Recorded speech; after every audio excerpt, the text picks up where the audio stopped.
স্বৰচিত কবিতা আবৃত্তিৰ শিৰোনাম অন্য এক অনন্যা। কলংকিনী মই।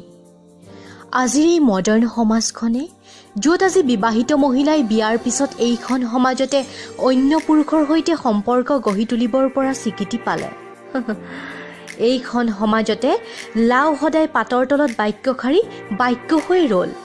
কিন্তু মই আজিও কলংকিনী, কাৰণ মই ধৰ্ষিতা। মোৰ শৰীৰৰ ওপৰত জঁপিয়াই পৰা পাষাণকেইটাই মোৰ শৰীৰটোকে নহয়, মোৰ আত্মাক আঘাত কৰিছিল। কলংকিনী মই।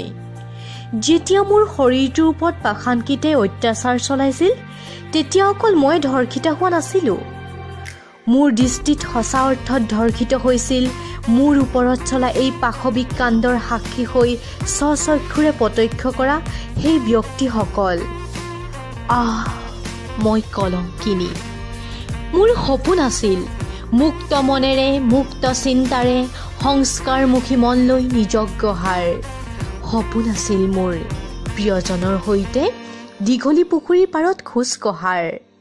মন আছিল হেঁপাহ পলুৱাই মনৰ কথা পতাৰ, প্ৰেমৰ সপোনবোৰৰ মাদকতা লোৱাৰ, নতুবা কোনোবা ৰেষ্টুৰেণ্টত বহি একাপ কফি খোৱাৰ। কিন্তু মোৰ সপোনবোৰৰ সেইদিনাই মৃত্যু ঘটিল, কাৰণ এটাই পৰিচয় মোৰ, মই ধৰ্ষিতা। বহু দিনৰ মূৰত আজি মই পুনৰবাৰ নিজক ভাল পাব শিকিছোঁ, নিজক লৈ সপোন দেখিব লৈছোঁ, যাতে মই ক'ব পাৰোঁ, মই ধৰ্ষিতা, কিন্তু মই এক অন্য অনন্যা হ'ব খুজিছোঁ। সপোন দেখিছোঁ হৃদয়খনত, এখন নতুন কেনভাছ বনাইছোঁ, নাম থৈছোঁ কলংকিনী অন্য এক অনন্যা।